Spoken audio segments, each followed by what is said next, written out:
افلا يتدبرون القرآن ام على قلوب اقفالها، تو کیا یہ لوگ قرآن میں غور نہیں کرتے یا دلوں پر قفل لگ رہے ہیں؟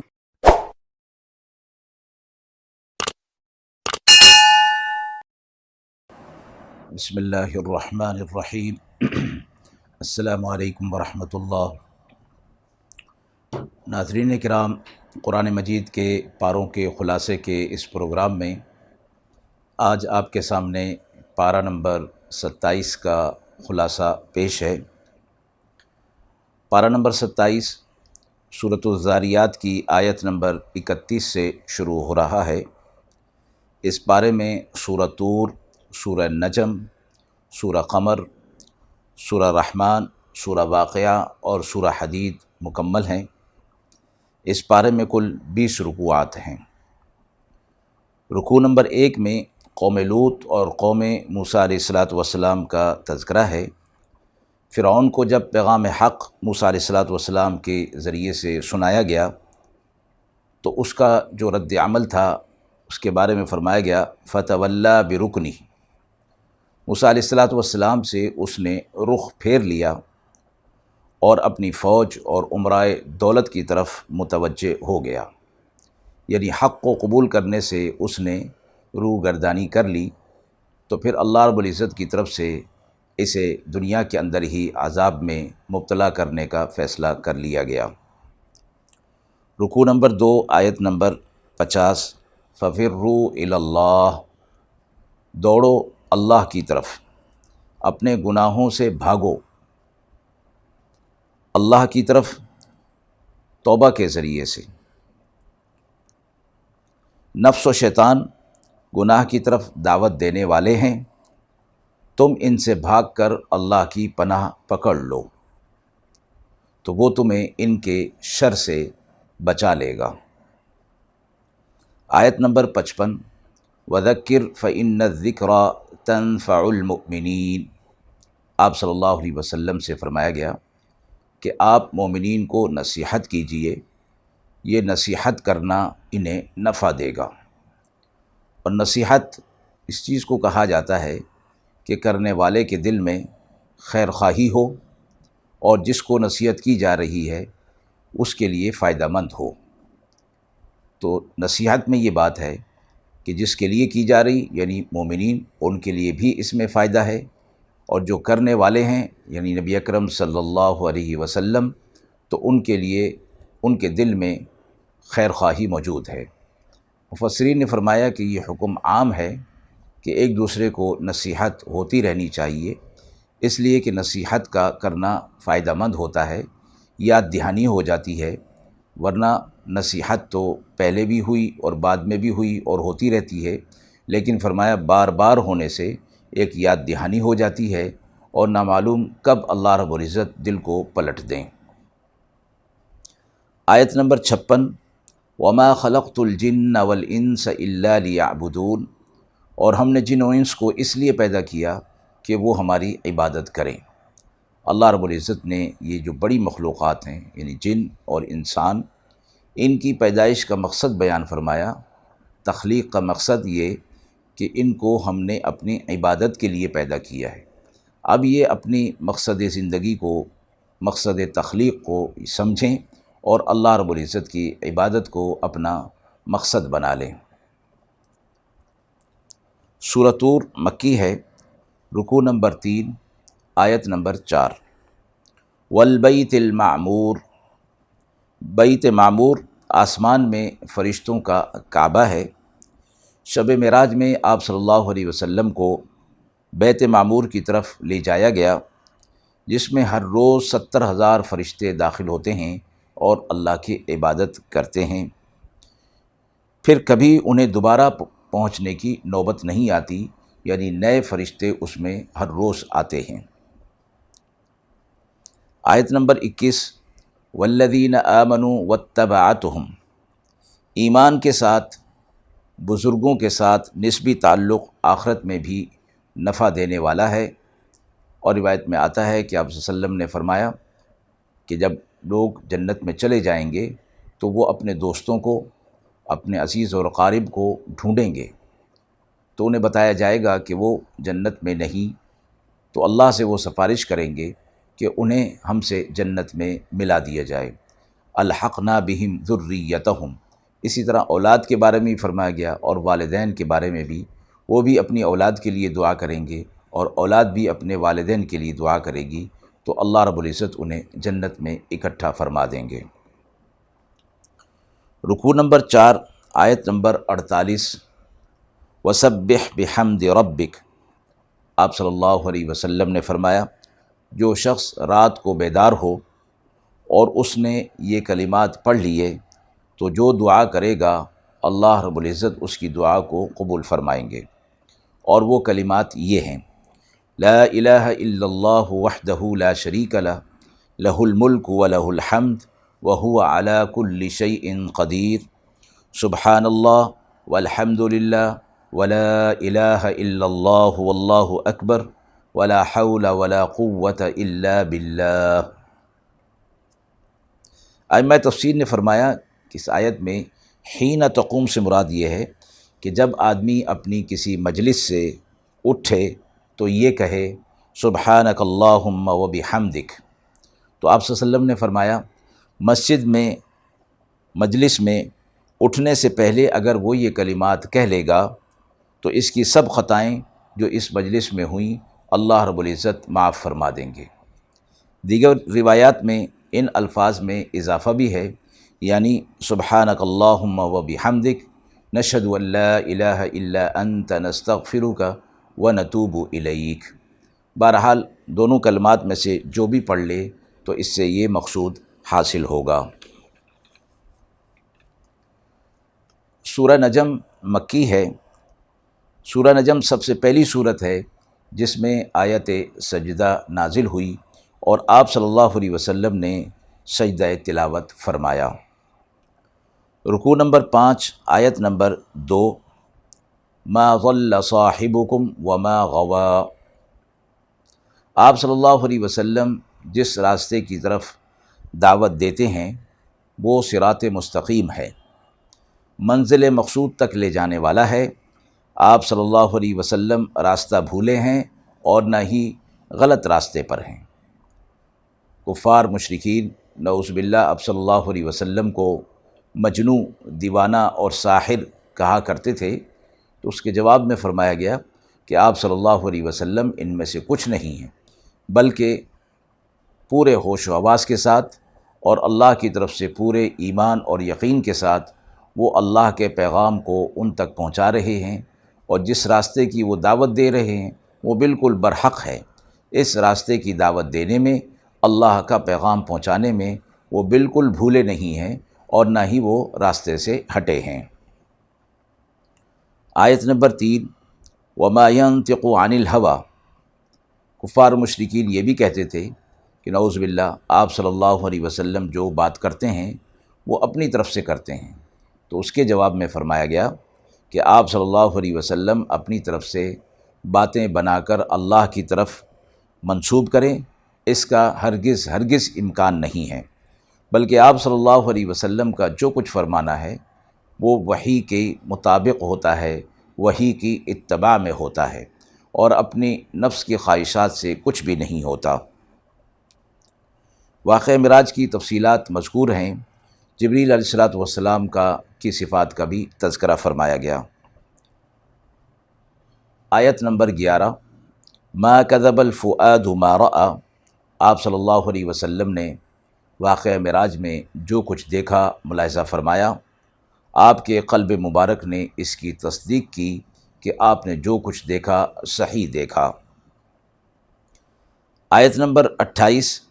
ان الظن لا یغنی من الحق شیئا، بے بنیاد خیالات کو ظن کہا جاتا ہے، اور یہی ظن مشرکین مکہ کی بت پرستی کا بنیادی سبب تھا۔ محض خیالات اور ظنیات کی اتباع وہ کر رہے تھے، حقیقت کا اس میں کوئی دخل نہیں تھا۔ آیت نمبر 32۔ الذین یجتنبون کبائر الاثم، نیک لوگ کبیرہ گناہوں سے دور رہتے ہیں۔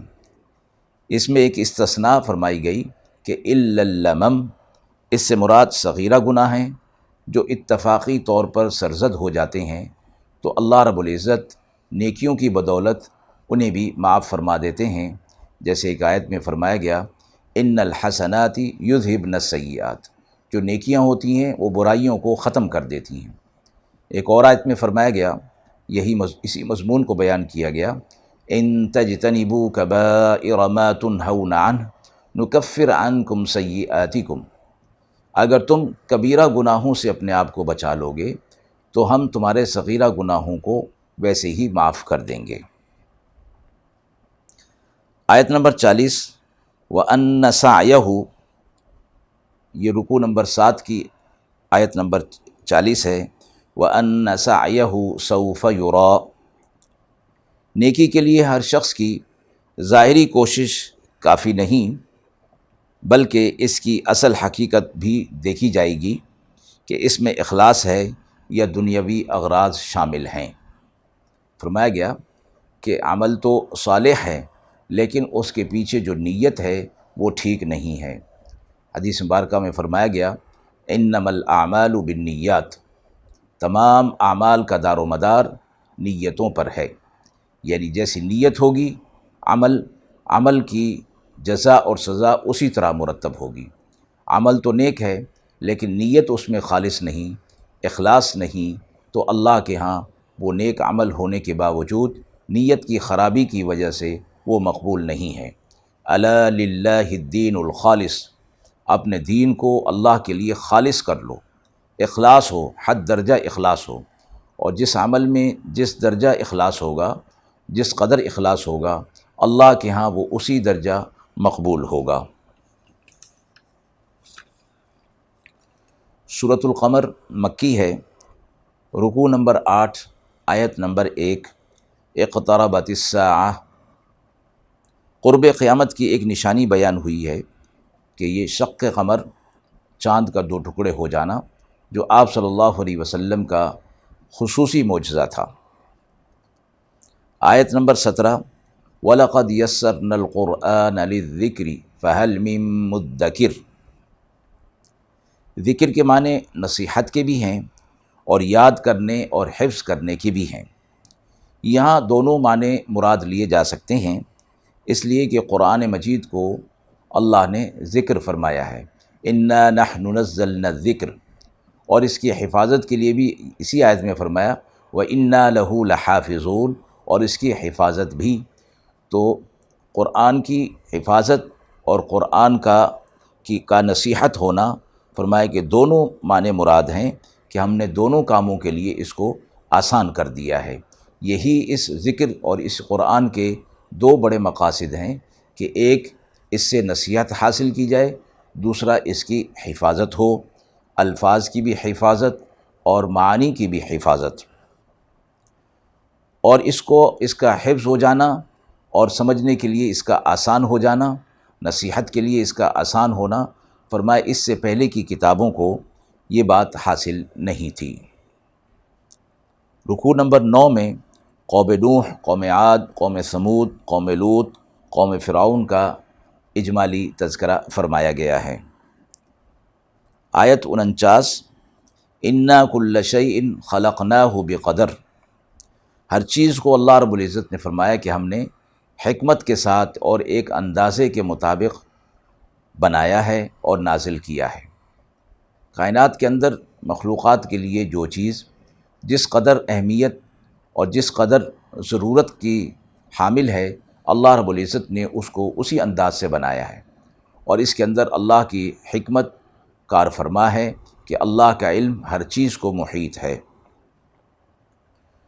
سورہ رحمان مدنی صورت ہے۔ اس صورت میں اللہ تعالیٰ نے دنیاوی اور اخروی نعمتوں کا بیان فرمایا ہے۔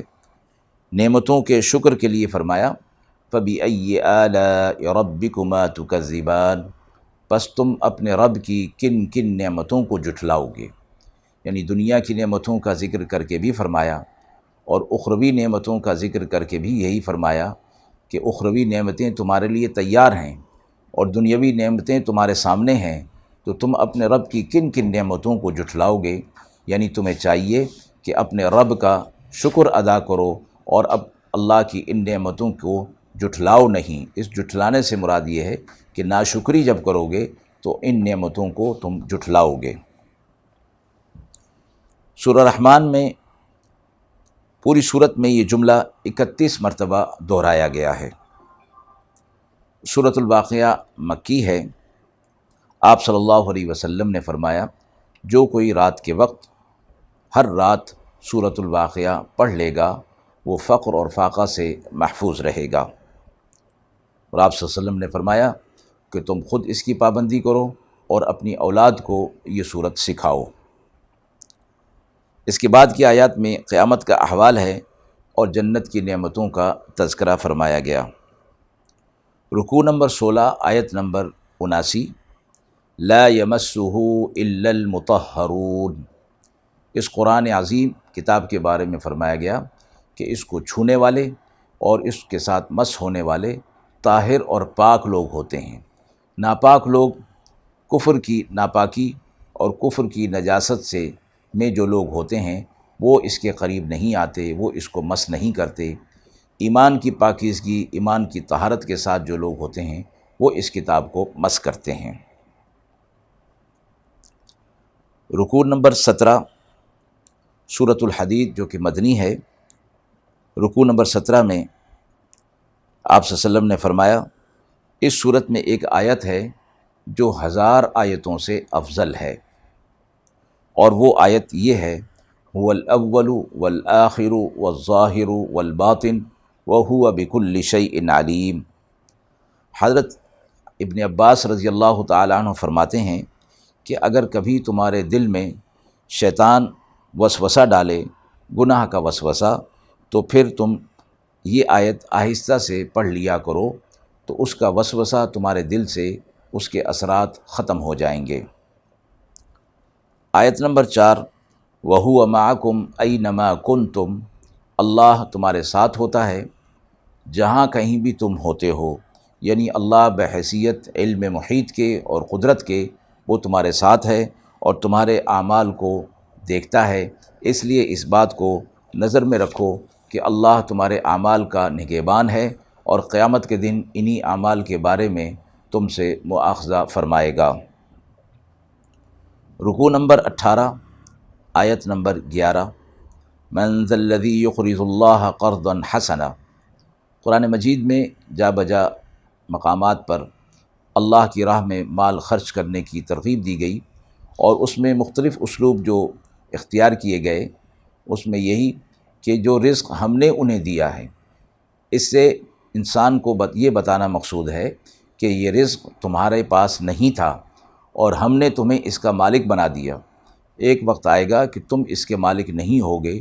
حقیقی ملکیت اور مالک ہونا ہمارے لیے ہے، اللہ اس کا حقیقی مالک ہے۔ اس آیت میں اور دیگر آیات میں اس کو اللہ نے قرض فرمایا اور قرض حسنہ فرمایا، اور فَيُضَاعِفَهُ لَهُ وَلَهُ أَجْرٌ كَبِيرٌ، کہ ان کے لیے اس کا اجر بڑھا چڑھا کر دیا جائے گا۔ تو یہ ترغیب ہے کہ جس طرح قرض کی واپسی کا ضرور ہی امکان ہوتا ہے اور ضروری ہوتا ہے کہ وہ قرض واپس ہوگا، اسی طرح اللہ کی راہ میں جو مال خرچ ہوگا اس کا بھی یقین رکھا جائے کہ وہ ضرور ملے گا، بلکہ بڑھا چڑھا کر اللہ رب العزت تمہیں واپس کریں گے۔ آیت نمبر 12، یوم تری المؤمنین والمؤمنات، یہ قیامت کے دن کے بارے میں ہے کہ قیامت کے دن مومن مرد اور عورتوں کے لیے نور ہوگا جو ان کے دائیں اور آگے ہوگا۔ ایک اور آیت میں بھی فرمایا گیا نورہم یسعی بین ایدیہم وبایمانہم، ان کے آگے اور پیچھے ہوگا۔ یقولون ربنا اتمم لنا نورنا واغفر لنا، وہ لوگ کہیں گے کہ اے ہمارے رب ہمارے نور کو مکمل کر دیجئے اور ہماری مغفرت کر دیجئے، بے شک آپ ہر چیز پر قدرت رکھنے والے ہیں۔ آپ صلی اللہ علیہ وسلم نے فرمایا خوشخبری سناؤ ان کو جو اندھیری راتوں میں مسجد کی طرف جاتے ہیں قیامت کے دن مکمل نور کی، یعنی ان کو اللہ رب العزت مکمل اور کامل نور عطا فرمائیں گے۔ آیت نمبر 16، الم یأن للذین آمنوا ان تخشع قلوبہم لذکر اللہ، کیا اہل ایمان کے لیے وہ وقت نہیں آیا کہ ان کے دل اللہ کے ذکر سے دہل جائیں، یعنی گناہوں کے اندر پڑ کر یا اللہ سے کی طرف سے غفلت میں پڑ کر اب تو وہ وقت آ گیا کہ ان کے دل اللہ کے ذکر سے منور ہو جائیں اور وہ تقوی اختیار کرنے والے ہو جائیں۔ رکوع نمبر 19، آیت نمبر 20، اعلموا انما الحیات الدنیا لعب ولہو، دنیا کی زندگی کھیل اور تماشا اور ایک دوسرے سے آگے بڑھنے کی کوشش، مال میں، اولاد میں، اور ایک دوسرے پر تفاخر کرنا، یہ سب چیزیں فرمایا کہ دنیا اور اس کے مال و متاع کے اندر پائی جاتی ہیں، لہٰذا اس کی طرف توجہ نہیں ہونی چاہیے اور اس کو اپنا مقصد نہیں بنانا چاہیے، نظر آخرت پر ہونی چاہیے۔ آیت نمبر 25، لقد ارسلنا رسولنا بالبینات، آسمانی کتابوں اور انبیاء علیہ الصلاۃ والسلام کو بھیجنے کا مقصد یہ تھا کہ لوگوں میں عدل اور انصاف لایا جائے، اور اسی آیت میں فرمایا وَأَنزَلْنَا الْحَدِيدَ، کہ ہم نے لوہا نازل کیا۔ اس کی دو حکمتیں بیان فرمائیں، اول یہ کہ کفار پر اس کا روب پڑے اور سرکشوں کو احکامات کا پابند بنایا جا سکے، دوسرا یہ کہ اس میں بہت لوگوں کے فوائد اور منافع رکھے گئے ہیں، صنعتیں، ایجادات، مصنوعات وغیرہ، ان سب میں لوہے کی ضرورت اور اہمیت سے کون واقف نہیں۔ رکوع نمبر 20، آیت نمبر 27، وَرَهْبَانِيَّةَ نِبْتَدَعُوهَا، رہبان کا معنی ہے ڈرنے والا، اور اس کا اصطلاحی معنی ہوتا ہے کہ کوئی شخص اپنے آپ کو سب سے الگ تھلگ کر کے کسی گوشے میں، کسی غار میں، تنہائی میں اللہ کی عبادت میں مشغول ہو جائے۔ یہ امت محمدی صلی اللہ علیہ وسلم سے پہلے کی امتوں میں یہ طریقہ جائز تھا، اس امت میں اس کی ممانعت ہو گئی، اور آپ صلی اللہ علیہ وسلم نے فرمایا لا رہبانیت فی الاسلام، اسلام میں رہبانیت نہیں، یعنی اب ہر چیز سے منہ موڑ کر ایک طرف بیٹھ جانا اور اللہ اللہ کرتے رہنا، اس کو جائز قرار نہیں دیا گیا، بلکہ سب چیزوں کے حقوق رکھے گئے ہیں، ان حقوق کو پورا کرتے ہوئے جب اسلام پر عمل ہوگا اور معاشرت پر عمل ہوگا، معاشرتی حقوق کو پورے کیے جائیں گے تو اللہ کی طرف سے ان پر بھی اجر کا وعدہ فرمایا گیا ہے۔ آپ صلی اللہ علیہ وسلم نے اس رہبانیت کی جو ایک شکل فرمائی ہے کہ باجماعت نماز کے لیے انتظار میں بیٹھنا، یہ بھی دراصل رہبانیت کی طرح ہے کہ وہ شخص جماعت کے انتظار میں بیٹھا ہے اور اس نے ہر چیز سے منہ موڑا ہوا ہے، اس لیے اس کو ایک رہبانیت سے تشبیہ دی گئی ہے۔ آیت نمبر 29 پر پارہ 27 مکمل ہوا۔ وآخر دعوانا ان الحمد للہ رب العالمین۔